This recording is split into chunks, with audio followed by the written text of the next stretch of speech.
Meeting with Andy Shortt here at HQvB today, or how do you say it in England? Oxley's. Oxley's. Here we are at Oxley's. Hello. Andy has agreed to meet with that buzz. Andy, thanks so much for meeting with us. Yeah, no worries. Could you walk us through what a day in the life at Oxley's is? Sure. It's a kind of changes every day. There's no real, a day in the life. We are what we call not an advertising agency. We call this an involvement agency. So we create ideas that get people involved with brands. We work in a transmedia fashion. So everything we do is designed to get people to physically and actively do something rather than just looking at an ad and saying, ain't that pretty. So if we make we presented the other day to a new client we're looking to work with, newspaper ads. The newspaper ads all had QR codes that led into a mobile environment that also tied in there with their events and their charity and sponsorships and into Google Maps and things like that to drive visitation to their stores. So everything here is designed to do that. It's to get people involved. We also create what we like to call movements. So it's always a larger idea that is hopefully something that people, the audiences are interested in and actively, can spend some time with. And I just think it's simple math. Would you rather have somebody spend 30 seconds with your brand or 30 minutes? Yeah. So to me, it's just kind of common sense. And we have all this new technology and new media that lets us do that. But at the end of the day, it's all got to be based on a solid idea. That's one of the things about starting a small agency is I was going to get it. Is that the phones are going off and you got to answer no matter who you are. Yeah, that's cool. And for the record, that's not Andy making the purring, which is actually a dog, but the purring sounds. That's what's the dog's name? Dog's name's Malone. Malone. That actually is me making those sounds. Is it? I'm sorry, beans for lunch, man. So I'll try and hold it back. Yeah. There was a recent article, I think where I wanted to go with this was, I spoke with Anthony Collin, and he's a good guy. Yeah, he's a great guy. And he said, listen... No, he's a fantastic guy. There's got to be a better adjective for him. I'm sure he'll tweet us something soon. Yeah. But he said, you got to get in to talk to Andy, and absolutely 100%, I like what you guys are doing here. But there was an article that was published in Fast Company recently. It was the future of advertising. And the last couple agencies I've met with just this week, I asked them, I said, what do you really think the future of advertising is? And I mean, obviously no one has a crystal ball, and we'd be lying if we knew, but where do you see it? It's funny. I saw this article from from the early 50s in Communication Arts. It's one of their first articles that they did. Yeah. And there was an article on how this crazy new medium called television was going to destroy advertising. And how all the agencies were afraid of it. And how clients were clamoring to their agency saying, you better understand this new technology and you better figure it out. Because advertising before then had been really radio and print based. And so advertising 50 years from now is going to be the exact same it is now, exact same as it was 50 years ago. Advertising has always been about ideas, always will be about ideas. The reason why companies hire us is because we're people that have ideas and we can put discipline to those ideas. The technology changes and you got to keep up with that. Yeah.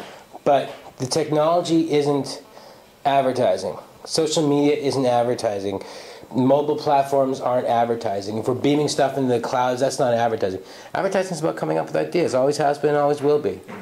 And as long as you have an idea that connects with people, as long as you have an idea that engages and, as we say, involves people, you're going to be just fine. There's too much worrying right now. Where's advertising going? Who gives a fuck? Yeah. It's about ideas, and as long as you can make really powerful, memorable ideas, you're going to be fine. Where do you think this whole concept comes from? I mean, obviously, every industry looks to the future, but it seems so predominant in advertising. It's like almost like a panic. Like, where's it going to be? What's it going to look like? And is it because, I don't know if it's maybe the bigger agencies that drive that, or is it just a general sense that people need to know where it's going? Yeah, you know what? I don't really look at it as something that's just purely in advertising. I look at it in any business. People like to be in a comfort zone. And when new things come along and new technologies come along, you know, when the PC came along, everybody was freaked out. Oh, I got to learn programs and I got to learn this, you know, all this kind of stuff. You know, so I don't think it's big agencies driving it, or small agencies, or digital agencies, or social media agencies, or, you know, marketers. I think it's just pure human nature to say, you know what? There's new things, and I'm afraid of them, and I don't understand them, and, you know, so I'm just going to kind of panic. I think the other side of the coin is most people, 99.9% of people on the planet, think in terms of execution. So basically, they think of, what do I got to get done today, right? And they think in these, you know, in this very sort of myopic little world of things that they need to do. Understanding and changing where you're going as an organization, where you're going as a brand, where you're going as a creative person, it requires you to be able to step back and look at a larger strategic picture, which most people, it's not what they do. You know, most people's days are filled with little things that they got to do, one after the other after the other. So they don't really have any skill. They've never really had to define, you know, a bigger picture. And so I think that, again, breeds a little bit of anxiety. That makes sense. But, you know, if you look at the big picture, it's still a business about creating ideas. And there's some new tools, cool. But, you know, there was new tools when television came along, and new tools when radio came along, and, you know, it's like, whatever. You can't worry about the toolbox, you know. You gotta worry about, you know, what you're making. Yeah. And then, you know, our viewpoint is you need to be curious enough about all these new things and new toolbox that you understand it enough that you know who you need to go get as a specialist. I think that's kind of where things are going. If I'm going to make a prediction of the future of advertising, if I'm going to be one of those, you know, pontificating assholes, then, you know, I would say the future is going to be, there's going to be more specialists on the production side. But they're going to be easier to get because the technology is changing, and you're going to be able to get freelance programmers, freelance designers, and stuff like that, where hopefully the value equation will shift back to the people that are creating the ideas. A lot of people don't know right now. People who make, you know, who shoot photos or shoot TV commercials that are the idea of the agency. That the agency went out and got a client and created ideas and sold those ideas and put everything together.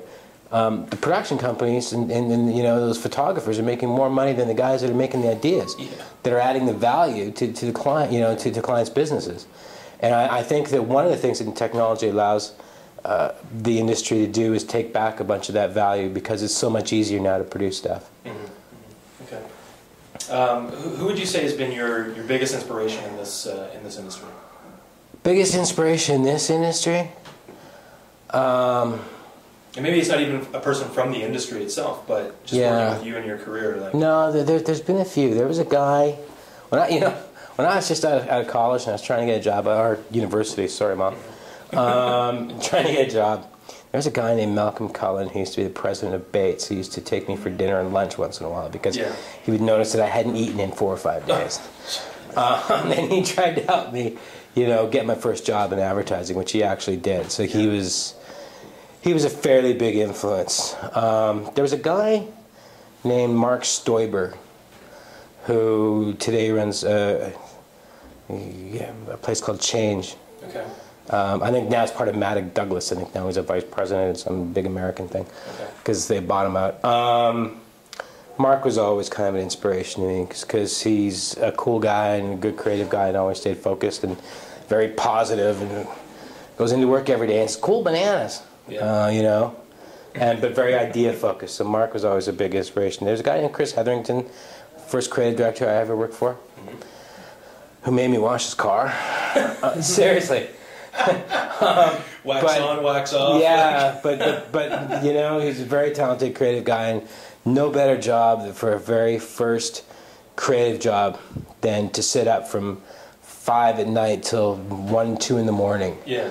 You know, with a big pad of, with just, you know, a bunch of paper and some Sharpies, and just banging out ideas with a top creative director. So you know, it's really cool that you mentioned that, because like I just finished up today with Ron Tite, yeah, and he's got a comedy background, and he said, you know, to make it in that industry, people really need to dig in, and they'll wait tables and wash dishes. Yeah. And it's funny that you mentioned that, you know, you washed this guy's car, but then also there was a payback where you'd sit with them and do these great concepts. So that's really cool. Yeah, yeah. You know what? I gave up a 6-figure job as an account guy to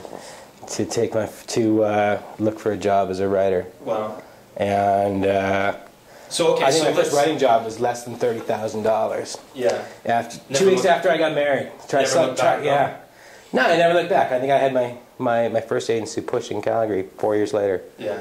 So how would you define the culture here? If you had one word to define the culture here, how would you at HQvB? What do you think? Really? Okay. Yeah. This is a creative shop. This is a capital C creative shop. Just like people are big L liberals, you know, and big C conservatives, this is a capital C creative shop. Right.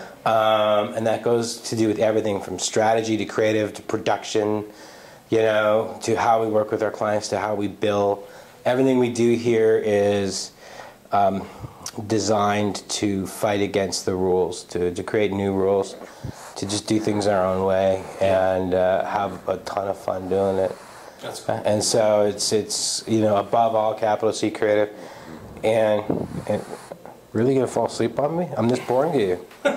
and this place is all about passion. Yeah. There's just, I don't want people in my company who don't come in and, you know, people always say to me, what's your, you know, remember somebody said to me, like, what's your favorite day of the week? And there was like 5 of us around the table. Wednesday, because it's hump day, and, you know, you're halfway through. And somebody said, Friday's the best because then you're done. And somebody said Saturday, and, you know, and it was a big table. It was a thing with Tom Monahan. He came to me, he said, what's your best day, you know, what's your favorite day of the week? I said, Monday morning, because I get to come in and play with all these crazy people, and you know, and make ads and have some fun. Awesome, that's good. Andy, thanks so much for joining AdBuzz. Yeah, no worries, man. I'll put up any links that I can find, and we'll help people find you. All right. Great, thanks, Andy. Thanks, man.